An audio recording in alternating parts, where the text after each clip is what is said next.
Namo Om Vishnupad Paramahansa Paribrajakacarya Ashtattar Satar Sri Srimad His Divine Grace A.C. Bhaktivedanta Swami Srila Prabhupada Ki Jai Ananta Koti Gaur Bhakta Vrinda Ki Jai Ananta Koti Vaishnav Vrinda Ki Jai.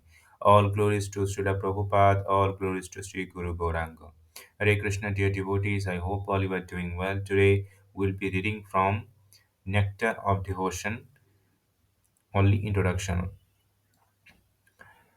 Nectar of Devotion, only introduction. So, if you yesterday we have completed Adilila chapter 2. If you have not listened our previous classes, please check out from our playlist. So, before we start today, we will pray first. Om Namo Bhagavate Vasudevaya. Om Namo Bhagavate Vasudevaya. Om Namo Bhagavate Vasudevaya. Om Ajnanatimirandhasya Jnananjanasalakaya Chakshur Unmilitam Yena Tasmai Sri Gurave Namaha. Narayanam Namaskritam Naranchaivo Narottamam Devim Saraswatim Vyasam Tatum Jayamudira Jaya Sri Krishna Chaitanya Prabhu Nityananda Sri Advaita Gadadhar Sivasadi Gaur Bhakta Vrinda Namo Om Vishnupadaya Krishna Pristhaya Bhutale Srimate Bhakti Vedanta Swami Nitinamine Namaste Saraswate Deve Gauravani Pracharine Nirvisesa Sunyavadi Praschata Desatarine Hare Krishna, Krishna Krishna, Hare Hare, Hare Ram, Ram Ram, Hare Hare. So let's begin. Nectar of Devotion Introduction.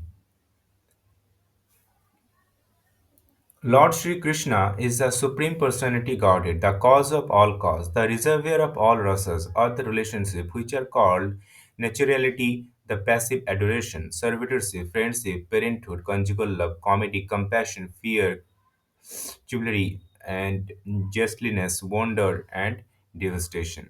He is the supreme attractive form. By his universal and transcendental attractive feature, he has captivated all the gopis, headed by the Taraka,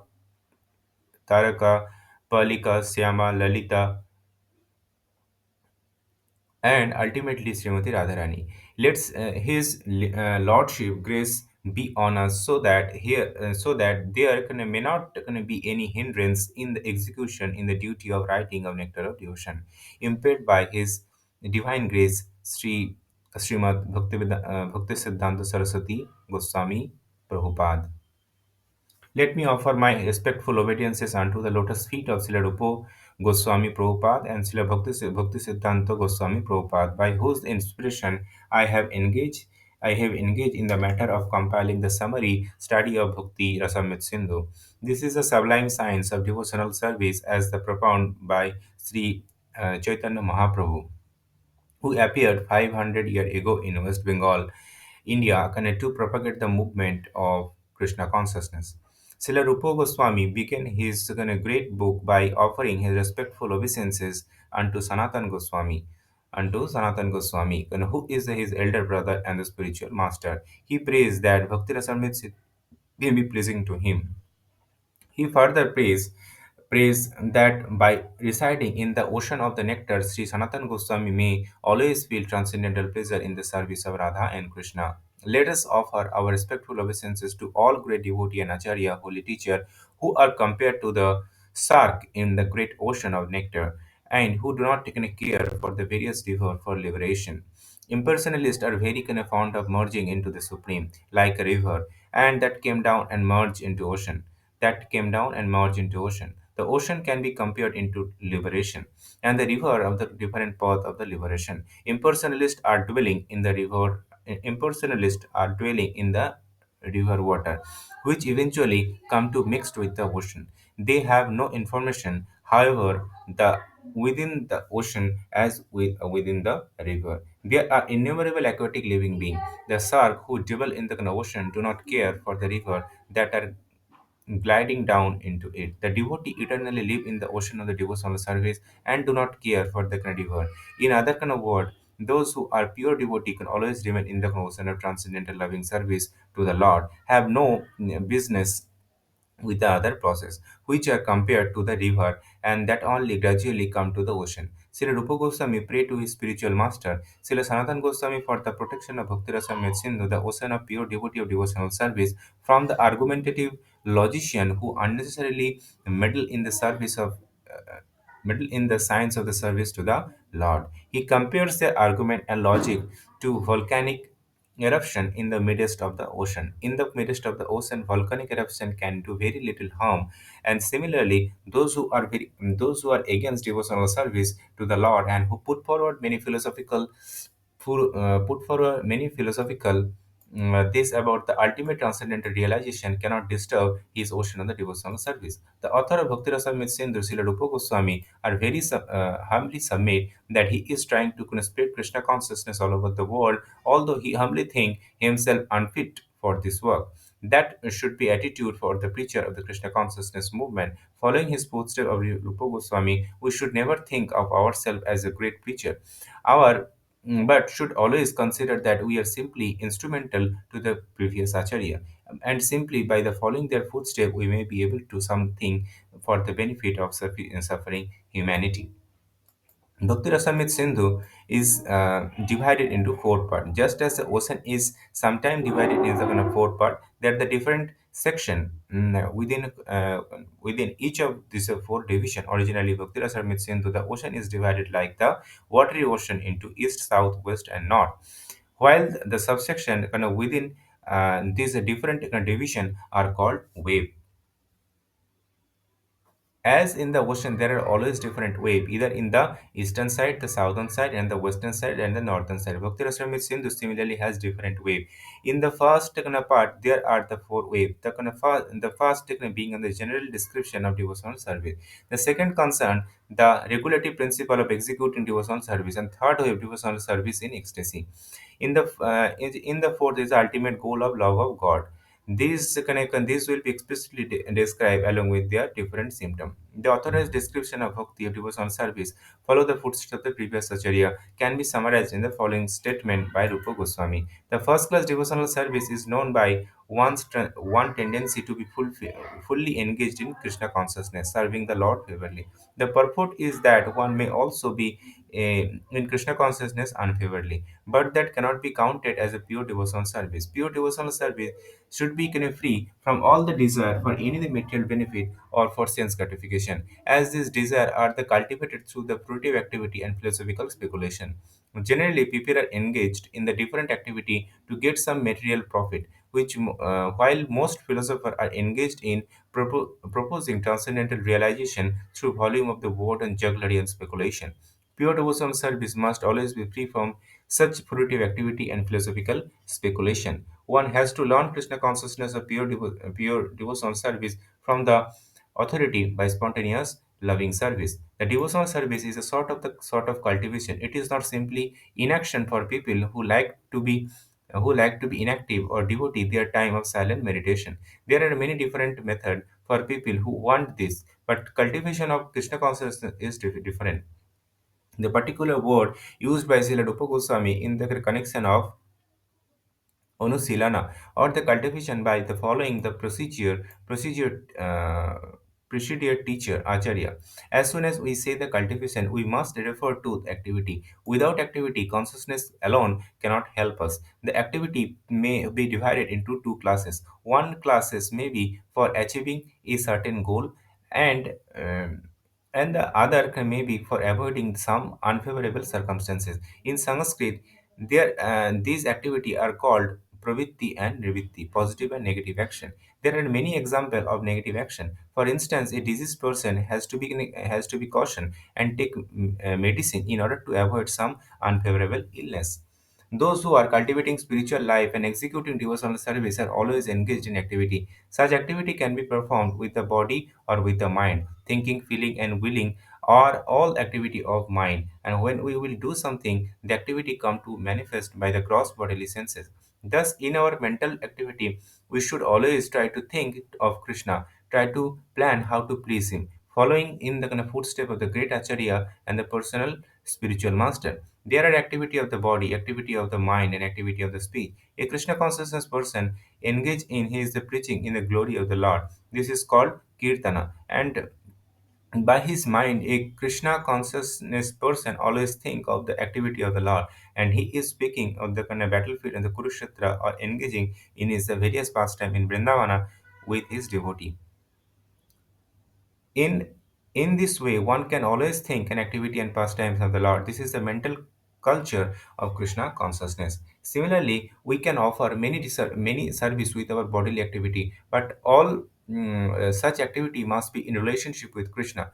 Must be relationship with Krishna. This relationship is established by connecting oneself with the one bona fide spiritual master, who is a direct representative of Krishna in the disciplic succession.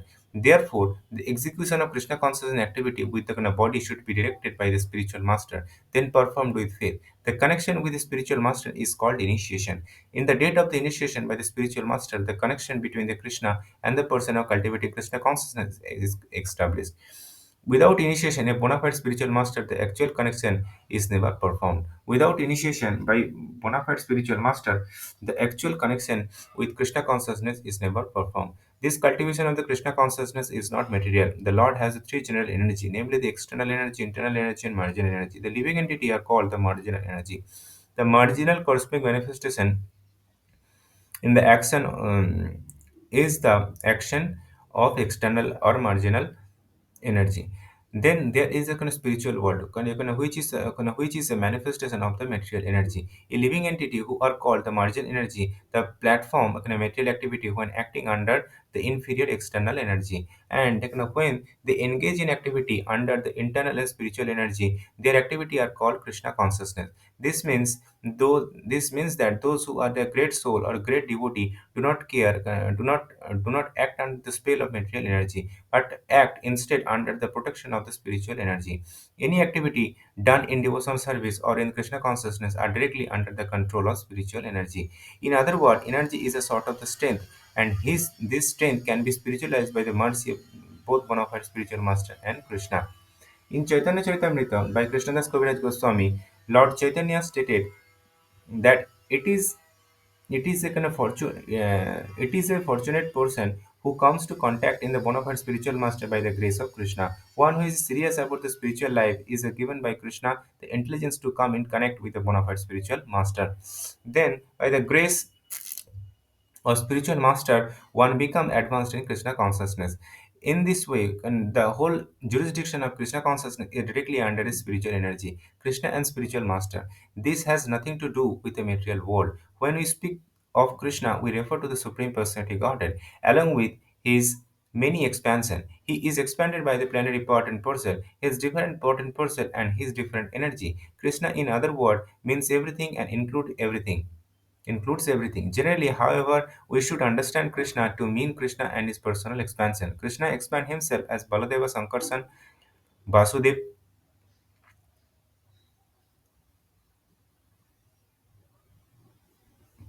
Anirudh, Pradyumna, Rama, Nrsimha, Varaha, as well as many other incarnation. Innumerable Vishnu expansion.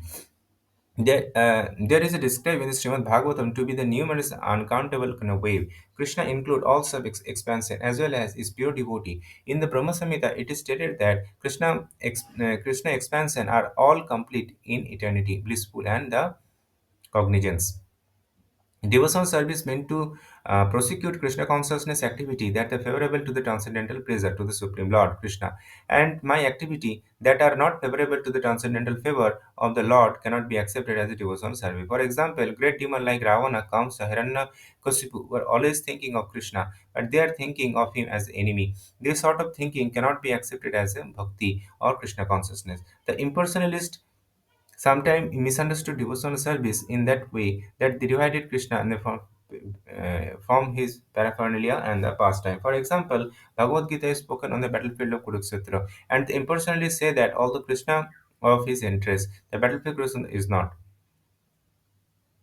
The impersonalist says that although Krishna is of interest, the battlefield of Kurukshetra is not. The devotee, however, also know that battlefield of Kurukshetra by itself has nothing to do with their business. But in addition to know that Krishna does not mean just Krishna alone. He is always with the associate and paraphernalia. For instance, if someone say giving something to eat to a man with the kind of weapon, the the eating process is done by the man, not by the weapon. Similarly, the Krishna consciousness, the devotee may be interested in the paraphernalia or locations such as the battlefield of Kurukshetra that are associated with Krishna. He is not concerned with simply and the battlefield. He is concerned with Krishna, his speech, his instruction, etc. It is become Krishna is there that the battlefield is so important. This is a summary of understanding of what Krishna consciousness is. Without this understanding, one is sure to misunderstood why the devotee are interested in the battlefield of Kurukshetra. One who is interested in Krishna become interested in his different pastimes and the activity. The definition of pure definition as given by Rupa Goswami in Bhakti Sindhu can be summarized thus. His service is favorable and is always in relation to Krishna. In order to keep the purity of such Krishna consciousness activity, one must be free from all material desire and philosophical speculation. Any desire except for the service of the Lord is called the material desire. And the philosophical speculation refers to the sort of speculation that ultimately arrive at the conclusion of Vaidism or impersonalism. This conclusion is useless for Krishna consciousness person. Only that rarely by philosophical speculation can reach the conclusion of worshipping the Vasudeva, Krishna. This is confirmed in Bhagavad Gita itself. The ultimate end of philosophical speculation that must Krishna within the understanding of the Krishna is everything, the cause of all cause. That one should therefore surrender to him. It is the ultimate goal is reached. If this ultimate goal is reached, the philosophical advancement is favorable. But if the conclusion of philosophical speculation is Vaidism or impersonalism, that is not bhakti. Karma or fruitive activity are sometimes understood to be ritualistic activity. There are many persons who are very much attracted by the ritualistic activity described in the Veda. But if one become attracted simply to the ritualistic activity without understanding Krishna, his activity are unfavorable to Krishna consciousness. Actually, Krishna consciousness can be based simply on hearing, chanting, remembering, etc. Describing in the Srimad Bhagavatam are nine different processes beside which everything done is unfavorable to Krishna consciousness. Thus, one should always be guarding against the fall down. Sri Rupa Goswami has also mentioned in the definition of bhakti in the word